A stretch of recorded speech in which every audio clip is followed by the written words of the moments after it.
nyogokuru umeze utese ako nyogokuru kusigaye undeba nyine ukandeba cyane ubundi bimeze bite wajya undeba ukagira n'ikintu umbwira oye mwana wanjye nyine iyo ndi kukureba mpita ndeba nyine ewana usa na papa wawe hari ukuntu nyine umunyibutsa hari ukuntu nyine ewana unyibutsa umwana wanjye ku rwego rwo hejuru nyine murasa sinzi ukuntu nabikubwira nyine iyo ndi kukureba mbona wagira ngo ndi kubona papa wawe ewana simbizi akunyugo nisi kuko nsana papa byahatari ku buryo nyine ariko hari n'ibindi bintu mbona bibyinshi nase kundeba kuriya kundeba ubuse nsabi ntagasana papa nini sundeba miki nyogokuru yaramubwiye ati ako reka nkubaze wenda mbwiza ukuri mbwire nyine ushize amanga ubundi uriya mukobwa Jane uramukunda bya nyabyo cyangwa ni ibintu bya bindi by'abasore b'iki gihe nyine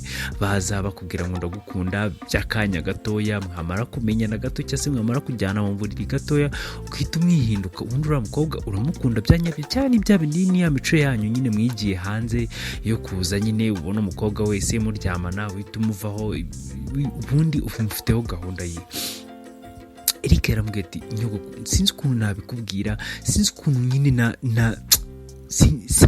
simbizi pe ukuntu nabigusobanura gusa uriya mukobwa ku munsi wa mbere namujyanye kwa muganga ku munsi wa mbere nyine namugejeje kwa muganga numvaga nyine hari ukundi kuntu nahise mufata numvaga hari ukundi kuntu simbizi mbere nakekaga ko nyine ariko kumugirira impuhwe nyine nk'umuntu nagonze nkahita nyine numva mugiriye impuhwe nkumva nyine ngomba kumwitaho kuko namugonze ariko nyine byaje kurenga aho ngaho bisanga nyine numva nyine nshobora kuba mukunda bya nyabyo mbanza kurwana nabyo mbanza kuvuga ati sibyo nyine kuko nari nsanze wenda ari nk'umuntu dusa naho dufite icyo dupfana ariko nyine nahise nyine nyuma mukunda nyine naje kwirengagiza ko nubwo bwose wenda dushobora kuvuga ngo dufite icyo dupfana naje kubyirengagiza ndavuga ati why not se ko n'ubundi tutavinda imwe kari umuntu nyine wenda mu rugo wenda babonye ku ruhande twakundana nta kibazo atubwo rero nyine n'ukuri kwimana nyogokunda mukunda ariko mba mfite ubwoba sinzi ukuntu nyine nazabimubwira sinzi ukuntu mba mbona nyine ari umuntu uri seriye ari umuntu nyine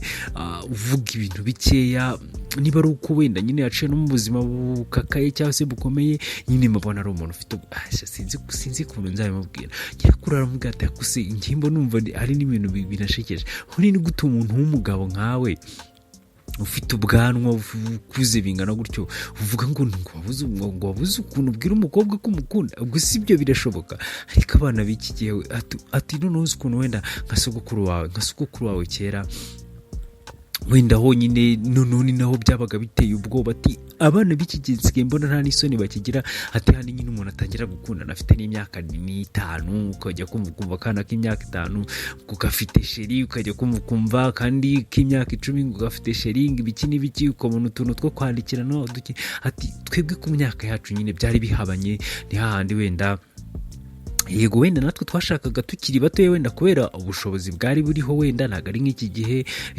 urangiza segonderi n'ubundi ufite imyaka wenda nka 19 ukajya kwiga muri universite ukazayirangizamo ukazajya noneho kwiyubaka no kubona akazi ugasanga biragoranye mbere wenda kubera nyine hatabwaho no kuvuga ngo wenda ngo umuntu yarize cyane cyangwa se ngo n'ibyo bintu byose yabinyuzemo twisangaga ku myaka 15, 18, 19 gutyo nyine maho ngaho nyine wasangaga hari gihe wenda nk'iwanyu babaga baragushakiye nk'umugabo baramusizeho ngo muzabane nyine wowe byazaga bigutunguye nyine byazaga nyine bigutunguye ufite n'amasoni n'ibiki byose ntago ari kimwe rero nk'iki gihe byo mbona hari ukuntu abana b'iki gihe ewana muba mushyushye ku rwego rwo hejuru ariko nyine buriya byanga binoga nka kuriya nyine urugero naguhaga n'urwanjye wenda nyine na sogokuru wawe nubwo wenda baje bagasa naho baduhuza ariko hari ukuntu njye nawe n'ubundi twajyaga tunyuranaho mukabona nyine yaraje arakubwiye ati bimeze gutya na gutya ari no ku myaka ya kera ukaza ukajya kumva ukabona nyine araje wenda ntanavuze ntanagize n'icyo akora akitama nk'akarabyo akarabyo nanjye ubwo icyo gihe nkagenda nkarara mbitekerezaho ati ariko nyine kwa kundi ko kuvuga ngo uri umwari nyine wigirishwa amasoni nkijijisha nkanga kugira ikintu mubwira, ati ejo twahura ngasanga yanguriye nk'akabombo gutyo, ati gutyo nyine gutyo ejo nyine nanjye ubwo ngubwo ngize aho nkajya mwandikira agapapuro, nkahita nandikaho agapapuro nkandikaho akajambo kamwe konyine, nkandikaho ngo wakoze. Gusa ibyo ngibyo byonyine, ibyo rero ako ka wakoze kaje kugeraho kavamo ibintu birebire. Ejo nkajya mwandikira ngo wiriwe gute, ejo nkandika ngo nyine nkamwandikira ibintu byinshi nyine uko bigenda bikura biza gusanga nyine twese muri utwo tujesta twagendaga dukora nyine twaragiye tuduhuza. Yego nyine n'ubundi wenda ababyeyi babigizemo uruhare kuko nyine baduhuje, ariko ntago bari basanzwe bazi ko njye nawe tuziranye, ntago bari bazi ko dusanzwe nyine dusa naho ducommunicatingana byoroshye kuruta nyine uko baduhuje nyine gutya nyine nk'imiryango ngo tubane nyine ubwo rero nawe byanga binoga washatse umukobwa nyine ushaka kumutereta, ntabwo byagukora, ntabwo ari ibintu bigora ko ntukajya ugira isoni. Nta mwana wuvutse kuri sogokuru wawe ugira isoni, ubundi we nk'ibyo bintu bikura. Ntabwo warebaga papa wawe ukuntu yagiye gutereta mama wawe, nuko wenda utari uhari. Papa wawe ko yararenze ibona ibintu byose yabaga yabishyize ku murongo, utuntu twose yadutayarishije. Ubundi naramurebaga nkahita avuga ati cyakora nabyaye umugabo. Nanamurebaga nkicinya icyara nkavuga ati ubundi uyu niwe muhungu wanjye, ubundi ibindi byose abandi bose baba ari ikihuha bababeshya. Rero umwana wanjye wowe rwose urabona wenda nka Jenny none ufite n'amahirwe wenda n'umuntu nyine muba mucommunicatingana umunsi ku munsi, ushobora no kugenda bitwaje ngo ngiye gusura kwa mama Nyambo, nabo wenda ntibanamenye n'ibikujyanye. Ushobora no kugenda bitwaje ngo wenda utuntu nk'utwo twose nyine ushobora kutwitwaza kuko uriya n'umufamiliye aka kanya gufata nka brother wiwe. Rero kuba gufata nka musaza wiwe, iyo ngingo nyine wakazayihereyeho wowe nyine ukajya umwereka ko nyine naho utari brother wiwe, ko mutere nyine directe nyine uko nugenda nyine wigize brother wiwe nyine juste n'ubundi isaha yose azajya kubona nka musaza we, azajya kubona nyine nk'umuntu uri musaza we. Wowe ugomba kujya ugenda nyine wenda ukitwaza kuba uri brother wiwe, ariko ukagira n'utundi tuntu witwaza nyine two ku ruhande two kuvuga ngo nubwo ari brother wanjye nzajya mbigenza gutya na gutya, nako nubwo ari sister wanjye nzajya ngenda gutya na gutya nyine ngende mwereka ko nyine nari brother we komuteye. Ati ibyo ngibyo rero nubikora nyine ukajya ugenda uzana utwo dusysteme twawe dushyashya two kumutereta, ewana ndabizi isaha azakwemera, ndabizi ko azagukunda. Wepfa kubonye nyine utazagenda nyine ujabiriye gutyo gende wita umwitura. Koresha nk'utwo tujeste gusi nk'umuntu wize hanze nawe, ibyo ni ibintu ubundi nagakwiye kwirirwa nkubwiriza. Ati ko mbona abantu baba muri biriya bihugu byanyu mwaragiye kwigamo, ko mbona amafilime yaho, buriya amafilime yaho biriya bintu baba bakora si ibya nyabyo, handi umuntu amenyana n'umuntu umunsi umwe bagasomana bakagira gute. Noneho ati wisi wazabikoze kuriya ukagenda n'undi ugahita wifata ugahita umuhereza bizu ugahita noneho Eric yumiwe nyine ari kuvuga ati nyogokuntu kuri kwimana have nawe uri kuntera isoni, ibyo bintu byose uri kuvuga ati ubwo ngubwo uri kumva ibyo bintu nabishobora.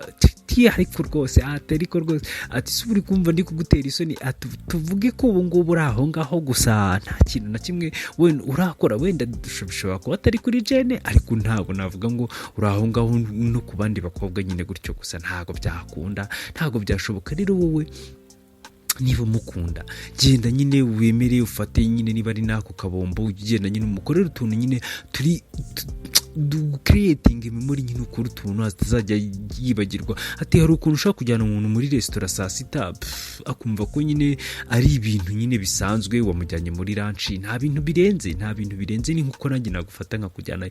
Ati icyo gihe rero hari ukuntu adashobora kubitekerezaho nk'uko wakwifata ugahita umugurira bombo ya senkani akajya kubona akabona wenda muri pose yiwe, cyangwa se mu gihe ari free uragiye urayimuhaye gusa. Icyo gihe iyo bombo yayibazaho akibaza ukuntu umuntu nyine nkawe umuha bombo ya senkani, ibyo bintu yabyibazaho kuruta uko yakwibaza ku kintu cyo kuvuga ngo wamuguriye nyine wamujyanye kurya saa sita, wamuguriye ikawa. Ibyo ni nkuko nawe yabikugura, ni ibintu bisanzwe nyine wakorera buri muntu wese. Ariko gufata ngo ugiye kumugurira bombo ya senkani ejo akabona umushyiriye akandi kantu nk'ako ngako, utuntu nk'utwo nyine dutuma ahora kwibazaho, dutuma yibaza ibintu byinshi kuri wowe. Rero ako nawe igihe uba umuntu w'umugabo ntukajye witwara nk'umwana. Ntabwo ngiye nk'umwuzukuru wanjye yananirwa utu tuntu twakunanira, ntabwo bibaho.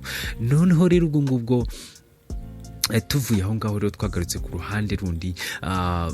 Papa Nyambo nawe ari kuri telefone ari kuvuga ati ariko ibintu nababwiye gukora byarabananiye, njyewe akazi kabananiye nshaka abandi bagakora, ntabwo ibintu mba mbyumva. Ni gute mbahereza akazi ko gushaka ahantu umukobwa aturuka, ituntu turi simple abantu nizera nkamwe bikabananira, ubundi se bibananira? Ntabwo mba mbyumva. Amafaranga yanjye muri kuyakiniraho, muri kuyapfusha ubusa, nta mafaranga mushaka. Noneho umuntu ari kuvugana nawe ari kumusobanurira kuvuga ati reka bose ntabwo ari ibintu biba byoroshye, guhita uvuga ngo umuntu uturutse ahantu utazi mu buzima utamenya araje none ngo ugiye guhita umushakira amakuru, turayekura he? Aricyo kibazo.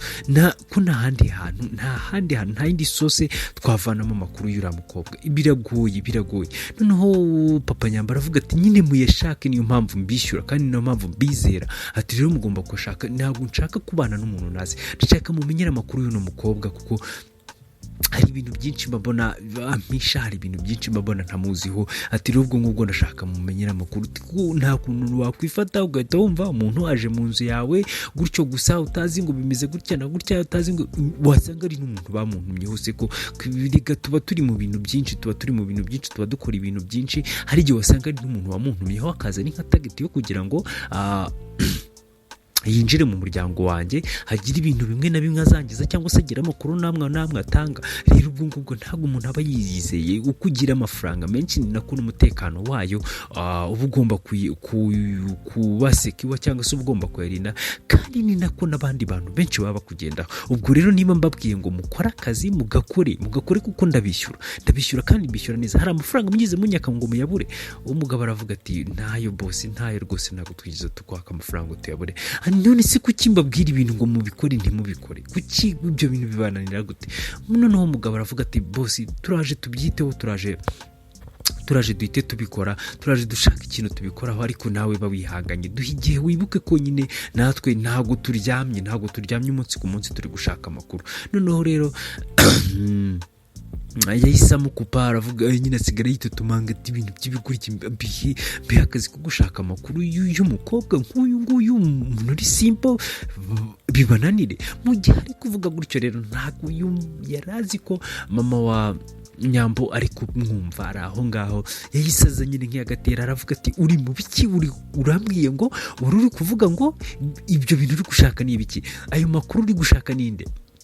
Nayandi ko nta wundi muntu tubanamo hano uretse ngewe nawe na Jenny na Nyambo, wenda n'abakozi. Undi muntu uri gushaka amakuru ye ninde hano muri rugo? Umuntu utizeye ninde muri uru rugo? Ibyo bintu ntabwo nabyumva. Noneho Papa Nyambo agerageza kuvuga ati ntabwo happy umuntu nari kugerageza, ni umukozi mushyashya twazanye. Noneho Mama Nyambo aravuga ati kabiri kangahe se ujya kwinjira mu makuru y'abakozi ubundi ko basanzwe baza, usanzwe umenya amakuru yabo, usanzwe umenya buri kimwe cyabo. Ati ni ukuri kw'Imana, reka nkubwize ukuri Papa Nyambo, nizere ko ibyo bintu byose uri gushaka gukora, nizere ko ibyo bintu uri gukora ntaho bihuriye na Jenny, kuko biramutse bifite aho bihuriye na Jenny, njye nawe twahita dutandukana direct. Ndakuze nawe urakuze, yego nyine pe ntabwo nagakwiye kwahukana ndi umuntu w'umukecuru ungana gutya, ariko ibyo bintu ninsanga hari aho bihuriye na Jenny, Papa Nyambo ntabwo nzigera nkubabarira habe na gato. Noneho yise anasohoka, Papa Nyambo aramukurikira ariko kuvuga ati Mama Jenny, Mama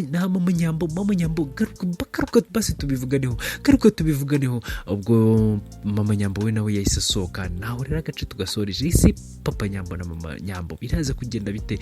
Mama Nyambo naza kumenya ko byanga binoga amakuru umugabo wari gushaka araya Jenny, kandi Mama Jenny asigaye akunda Jenny bya nyabyo.